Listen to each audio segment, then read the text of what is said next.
How's it going, guys? And welcome back to Arcano. Today we are going to be doing some more building tips. This is the 4th episode in the series, and like the first episode, it's just going to be random building tips here and there. Today we've got some improvements to clouds, nice little tree that you can use to decorate, a weird glitch which allows you to make things float, like banners and, well, everything you can see there. Ways to make books look better, and ways to make pools look a bit more gory. So if you guys do enjoy this video, make sure that you do like, and if you want to, you can subscribe. Recently, I made an Instagram account where I will be posting quite a few of my builds, so if you do enjoy looking at the builds in general, make sure you go check that out. Don't forget to subscribe if you're new, and I hope you guys do enjoy the video. The first thing we are going to be doing today are the clouds. This is actually a really easy way just to make clouds look better. Usually when I see people doing builds, the clouds are usually quite circular, and this just adds another bit of a dimension to them. So I'm going to get my ice rod so I can actually place it in the air, and I'm going to show you 4 different ways of making little bits of clouds. This little simple one is just 4 across with a few of them hammered.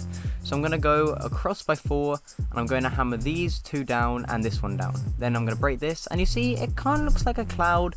It's a nice little, well, flat cloud that you can use to fill in the space around your larger clouds. Like this one I'm about to build here. So we're just going to fill in a few blocks. You can build them however you want. I'm doing it quite randomly, but however you do it, it will look like a cloud because, I mean, it's made of cloud block. I'm just doing this a little fancy way, which just adds a lot of volume to the build in general. If you're doing like a giant sky base, or even just building a floating island, if you do use this technique, I will guarantee it will make it look so much better. Always having a nice little bit of stuff to look at around your build always gives it a lot of niceness to it. Is niceness even a word? It is now. But what we're going to be doing is we're going to hammer a few of these blocks into shape. It's looking a little bit wonky actually, so I might just like rearrange a few of them. Yeah, at the bottom here it's looking a little bit small, so I'm going to add one there. And then let's just unhammer that one, and we'll hammer this one down. Nope, whoops, I missed it. Do it again. Nope, I keep missing it. There we go. And then the top, it looks a little bit manky as well. Might get rid of that. But yeah, let's do that now. So let's just trim that away. I'm going to move it a little bit further into the center. But you can do these however you want. I'm doing it like this because it's just a way that I find very easy and very simple. And that's why I've put it in the video. I'm just going to hammer these 2 blocks at the end, and then that one up there. And then I'm going to add some walls, just to add a little bit more volume to the build. It makes it look a bit more fluffy and rounded. Oops, didn't mean to place it there. And I'm just going to add one there, if I can place it, there we go. And I'm going to add one here, and one over here. One towards the top as well, and one just there. I'm going to get rid of that one just there. Did not mean to place that, and there you go. Let me remove that one just there, and that one, where is it? There it is. And the one just next to it. There we go. So now you can see this cloud looks lovely and fluffy. I'm going to build another cloud just above it, and this one looks a bit more like a cloud you would see in the sky. I'm going to go 5 across, and then we're going to hammer these. Actually, no, that doesn't look right. I think I should go across one more, but let's just see. I think this is it. Let me quickly just hammer these. No, this is definitely too short. Let's make it 7 blocks wide instead of having it 5. I'm going to unhammer these blocks and unhammer this block here. Then we're going to hammer these ones into slopes, hammer that one into a slope, and add some walls. You don't always have to have the walls. I think the walls just genuinely add a lot more to the clouds themselves. Personally, I like them, but if you guys don't like them, it's fine. You don't have to have them. No one's forcing you. But yet again, my personal opinion, I think it does add a lot. And then another little way that you can do a cloud is just hammering 2 little blocks like that, and it just adds some more stuff around the build to fill in the gaps. And that's pretty much it for the clouds. Let's move on to the next one. And now we have this small bonsai style tree. It's actually a really simple build, and it doesn't use a lot of materials. All we're going to be using is a living mahogany wand, living mahogany leaf wand, blueberries, a flesh block wall, brown paint and lime paint. Let's take all these out of the chest. I'm just going to quickly organise my paints into my inventory, and we're going to head up there now. So you're going to want to start by, oh no, I don't have any, I don't have any wood, 1 second. Right, I've gotten the wood now, and we can start. So we're going to start by using some brown paint with our rich mahogany, living rich mahogany, and we're going to go 4 across, and we're going to hammer the 2 bottom ones. We're going to add 2 more along from that, and 1 more on the top. We're going to add 1 next to it, and we're not going to hammer that one. We will hammer that one. We're going to add 1 more piece of living rich mahogany there, and then that's good. That is it for the stalk, trunk, whatever you want to call it. Then we're going to add some living mahogany leaf. We're going to add 1 surrounding each one of the little bits on the top, and then 2 more coming out from the side, from the bottom bit, and there. Then we're going to go across by 1 and up by 1 as well. Then from there we're going to go up by another 1, and if I can place, there we go, and we're going to go up from that. So it's kind of like a circular shape. I'm using a flesh block wool because it just gives this really nice texture when painted green. Obviously, yes, we have to get rid of that because we can't exactly place blueberries with that in the background. And yes, they are swaying at the moment, but don't worry, when you put the walls in the background, they will stop swaying. If you do want them to sway, you can just not have walls in the background. And then it would also let a lot more light in, and you can make your tree look much better. I'm going to be making this tree slightly different because I can't remember the design off by heart, but I'll try my best to make it look as good as possible. So you want to add a few more just around the sides to make it look a little bit more rounded across the top and a little bit more polished.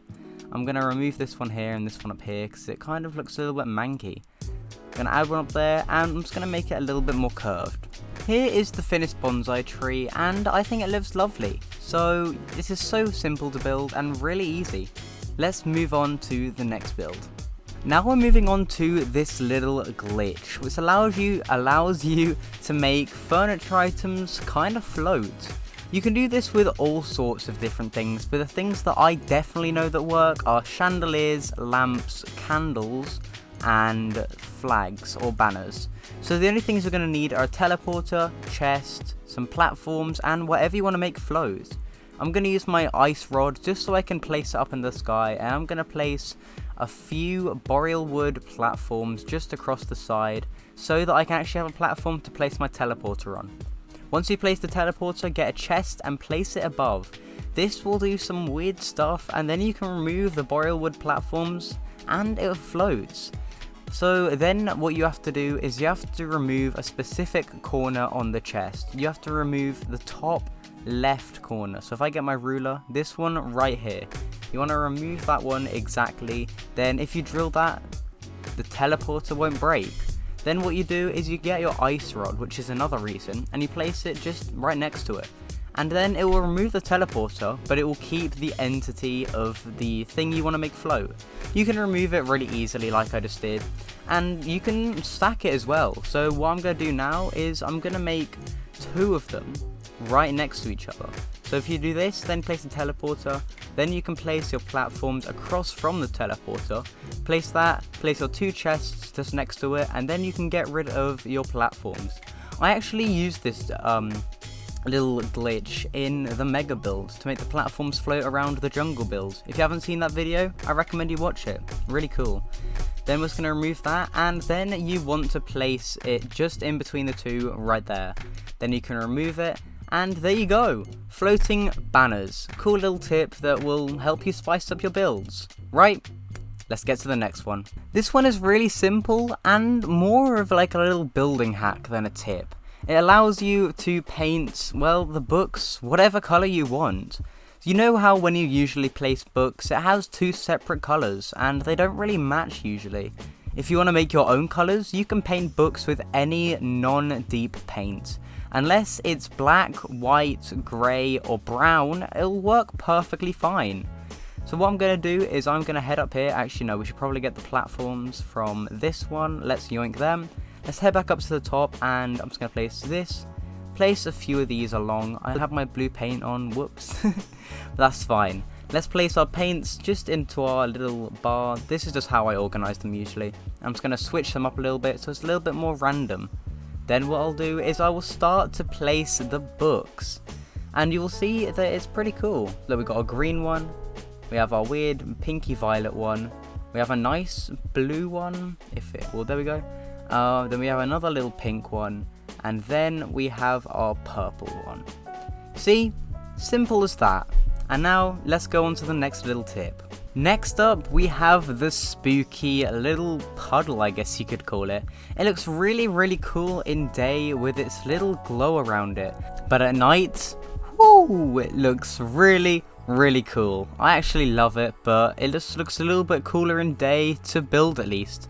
The main things you'll need are whatever colour you want to make the water as a background, and then the little extras I'm using is some waterfall wool and some living leaf wool.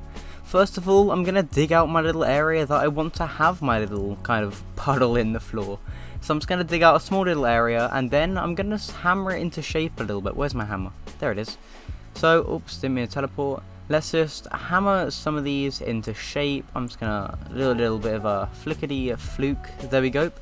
Now I'm gonna place my ruby gem spark because I want to make mine kind of like a reddish color. I'm also using a blood fountain just underneath the bottom to make the water a bit more red, because without it, it just kind of looks blue. At night it still looks red, but without that it just looks blue. So there's a little tip. Every other color kind of works perfectly fine, unless you're doing like a lighter blue, then maybe you want to do something else. But I also added a few little bits here and there, so what we'll do is we'll add those now. I do need to get some red paint though, because I don't have that on me at the moment, so I'm just going to quickly get some red paint, and there it is. Right, now we can crack on with doing this. So I'm just doing a small little waterfall, 4 across.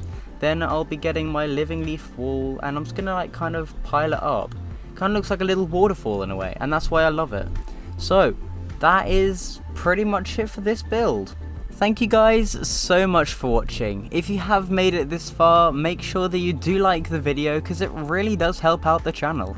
If you have enjoyed the builds today and you aren't subscribed already, maybe consider subscribing. It does help out the channel a lot. You may not even know it. But thank you guys so much for watching, and if you have enjoyed the video, make sure to like and subscribe, and I will see you in the next one.